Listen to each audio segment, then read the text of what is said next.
Hey everybody, it's Stacy Warzak. Thank you so much for tuning in for our time management topic and how to make the most of your time during the day. I am your guide today, and I am so glad that you use this time to hopefully take something away and learn something about how to manage your time better. So as we begin, I want you to think about this sentence, and it is, you can either let the day rule you, or you can choose to rule the day. You and only you are in the driver's seat of your business. In our business, there are vital behaviors that are going to allow us to be successful. And there are other things that are nice to have, but they don't drive your business forward. So those nice to haves, well, those are things that fill our time, our little pockets of time, and they don't really push our business forward to make it successful. So we have to evaluate between those two and make sure that we are using our time at the most effective possible. For me, when I started coaching, I was introduced to Beachbody. I had never tried anything Beachbody before. I joined a challenge group. I had 40 pounds to lose. I joined as a discount coach just because I wanted Shakeology for cheaper. And my coach saw after my first group that I was in the group, I was active, I was helping people, I was checking in each day, and she told me, listen, you would be great at this. You already have your coach link. Let's get started on some training. Let's see if you can at least get your Shakeology paid for. So I was all about that. I went all in. I was still learning my nutrition at the time. I had 3 small kids. I had an in-home daycare that I was building. My husband worked long hours. He was gone from 7 a.m. to 7 p.m. I was with kids all day long, and I literally told her, I have no extra time. I have no time to build a business, but I would love to get Shakeology for cheaper or free. So I'll do what I can, but just don't think of me as like some $1 million earner, because I'm not gonna be that. I'm just here basically to work on myself. And so what I did, I'm running kids here and there. I am not sleeping most nights because my kids were small. They were still getting up. I wasn't getting rest, and we were super stressed with one income. One full-time income in my in-home daycare was bringing some money in, but it wasn't anything that we could, do much extra with. It was helping to pay the bills.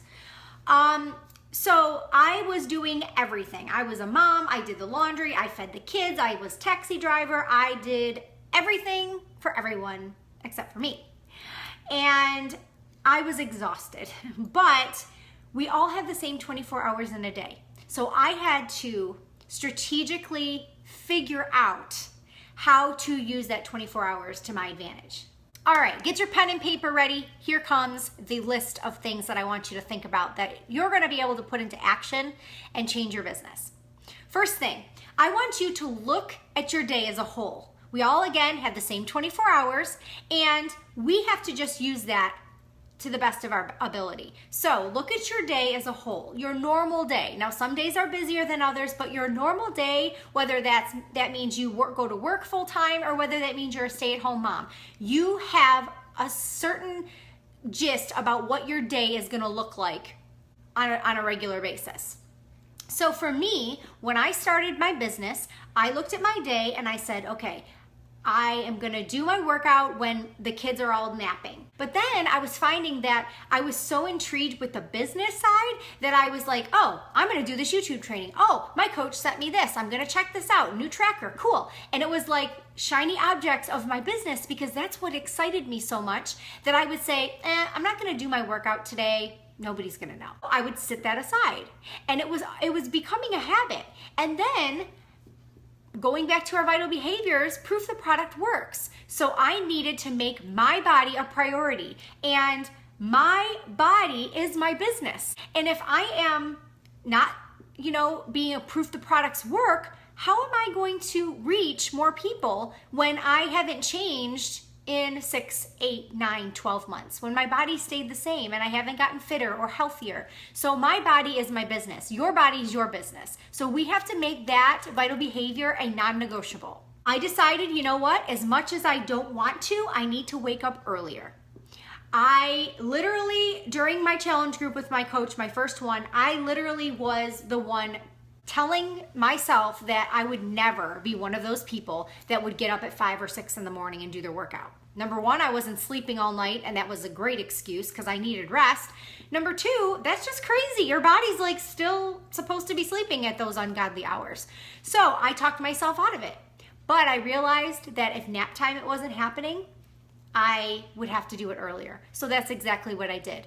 I sacrificed and I said, I'm going to do this first thing. I'm going to get out of bed. I'm going to get my workout clothes on and I'm going to go to the garage and I'm going to get my workout in. Otherwise, it's not going to happen because that was the first thing to this day that I will put on the side. So I decided I need to sacrifice. I need to be proof the products work and I need to do it every single day. So I sacrificed, I get up, I get my workout done, and I don't think about it for the rest of the day. One of the first books that I read as a coach was The Slight Edge. If you haven't read it, I highly suggest reading it. It's a quick read and it's one of the best books that I've read as a coach. One of the things though that stuck out in that book, it was something that said, you are willing to do what others aren't willing to do now so that you can have what other people aren't able to have 3 years from now or wish they could have 3 years from now. That really stuck with me to this day. And every choice that I made in my business by getting up early, when that alarm went off, even though I wanted to stay in my nice, cozy, warm bed, and it was so much more comfortable, and I knew it wasn't going to move my business forward. So I had to say, no, I'm not going to hit snooze. I'm going to get up early. I'm going to sacrifice. And you know what? Getting up early is a sacrifice. I had to say no to certain things. You know, maybe it was something that I wanted to do or go out with a friend or something that I had to delay for long-term success. It's not that I never go out with my friends. I'm not telling you never go out. But if your business hours are at a certain time, it's no different than going to a job that you clock in and out. I want you to ask yourself a couple things. And the first thing is, do I have business hours? You've probably heard that saying before. Your coach has probably said it to you before. For me, I was a stay-at-home mom. You know, I had kids coming in and out with my daycare, but I pretty much ruled my own day. So I could do what I wanted when I wanted for however long I wanted. And so at the beginning, I did not have business hours and I was constantly on my phone. I was constantly having this pressure on my body all the time to return messages right away. Almost like a stinking Google, like ask her a question, she knows the answer, or Siri, you know? That was me in my business. So as soon as I got a message, I was replying. It didn't matter what was going on. If I was like in the middle of a bite of food, I stopped what I was doing and I did. It ruled me. Now I have business hours. And just like Amazon and just like other companies, not that I'm Amazon, but you know what I'm saying? They have business hours. Sometimes when you call, they say, you've reached us outside of our business hours. You know what? That's life. You cannot be available 24/7. Now, in the same breath, I get what you're probably thinking, and that is, but Stacy, if I don't answer them, they are going to Google it and they're going to get it from another coach, or they're going to be assigned another coach, or they're going to get it with the 3 easy payments, and then I'm going to be missing out on a customer commission, whatever the case may be. I get it. I am the number one person that has preached that from day one. I get it. But I want you to tell yourself, you have to think long term. Can you sustain a life with no business hours? Can you sustain something that you're constantly feeling the pressure of? If that's a yes for you, then you just keep doing what you have to do. But for me and for my team, we found we have to set business hours and we have to stick to those for our sanity. All right, second thing, what are my boundaries?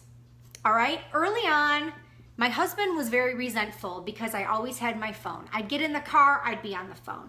I would be in the movies and I'd be on the phone. I would be at the dinner table and my phone would be going off. It was constant. Just like I said about the no business hours, I had no boundaries. I was choosing, even though it wasn't like I'm choosing my business over my family, they were looking at me like I was choosing my business over my family. That was never the case. If I had to choose Beachbody or my family, I would choose my family. And I know everyone watching would do the same. But the point is, you have to have boundaries. You have to set boundaries so that other people know how to treat you. You can't expect people to know how to treat you if you have no boundaries. They're gonna take advantage until you say, wait a minute, okay? So you need to set boundaries for yourself. You need to set business hours.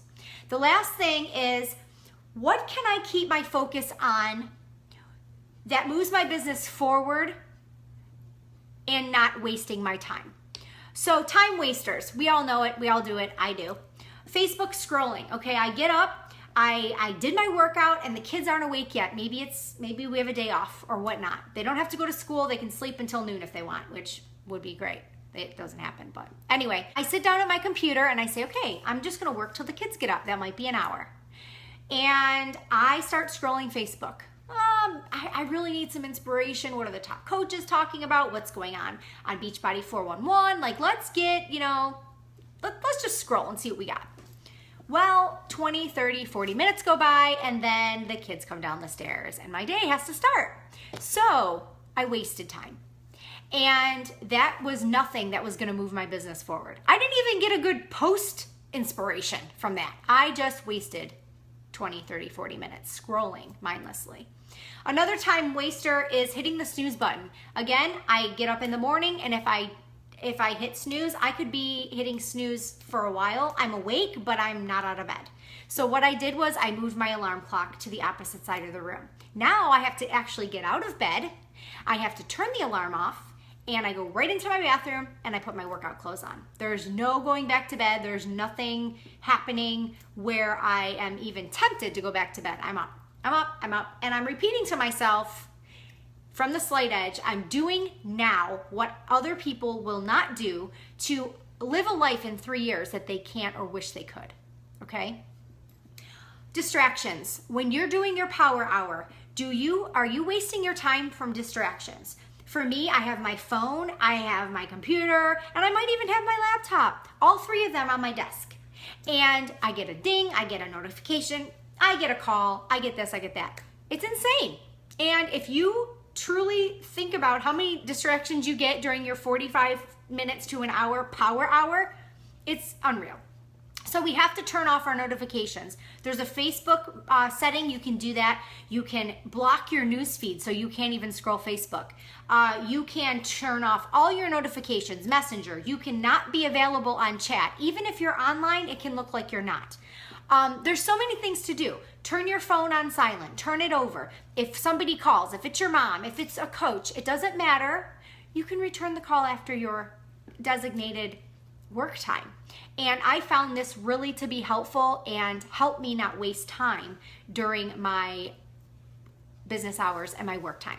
Another quick tip that I do is I sit down every week with my Google Calendar or my planner or whatever form of life tracker you use, and I make sure I ask myself a few questions. Number one, what is the most important thing that I need to accomplish this week? Is it hitting Success Club? Is it adding new coaches? Is it hitting a rank? Is it whatever the case may be? And I'm talking business. What do I need to accomplish this week in my business for me to say in a week, look back and say that was a very strong week for me? You need to brainstorm your master to-do list. There's a lot of things pulling us in all these different directions. You need to look at that list and you need to prioritize it. Load your calendar, load it up with every single thing that you know you want to accomplish. It's better to have it there than to say, I did it, but then think later on, I could have done more. Sync it with your phone. I love that, okay? We can get notifications on our phone when it's appropriate, not during our business hours, of things that we need to get done.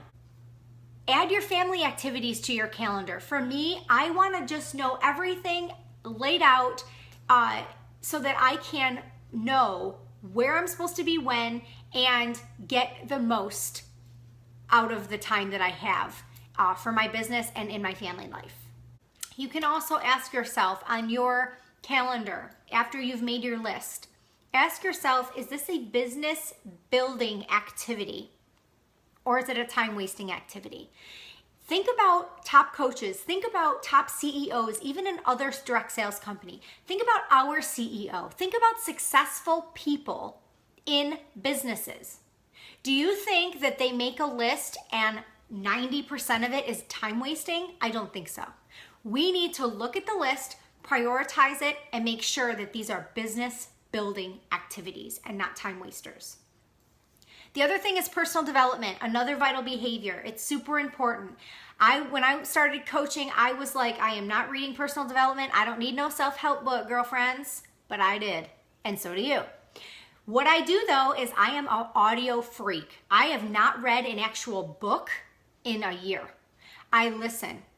So I buy the book on audio and I listen to it. I listen to it when I'm driving. I listen to it when I'm getting ready. I listen to it when I'm doing laundry. I listen to it whenever possible. When I would be listening to music, I'm listening to a podcast. I'm listening to my personal development book. When I'm working, depending on the book, it's on in the background. A lot of books though, I don't do that because I don't want to multitask so much that I'm not listening. But you can put that in. You don't have to physically read a book unless you enjoy that. For me, I'd rather listen and do something else, whether it be getting dressed, driving, doing laundry, those kinds of things. So try that. If you're not a fan of reading, get them on audio. I'm telling you, it'll change your business. And the very last thing that I want to touch on is getting your list prioritized, but get it to where you do the least wanted tasks first. Because if you leave that to last, you probably will forget it, or you'll move it to the next day, and then you're going to restart your list again, and then those things that you don't like so much are never going to get done. And most of the time, it's what's the most important in your business. Inviting, let's just say, okay? If you're not a fan of inviting, you need to eat that frog, another good personal development book. Eat that frog first thing. Get it out of the way. Get off your chair with a weight lifted like I did my most dreaded thing first. I'm done with it. I don't have to think about it for the rest of the day. Follow up, invite, eat your frog first. Then do the things that you enjoy afterwards. All right, guys, that's all I have for you. Thank you so much for tuning in. If you have any specific questions about how I manage my time or anything you can think of that would be helpful for me to share, I'm an open book. I'm happy to help. Comment below or send me a message. Again, thanks for tuning in, and we'll talk to you soon.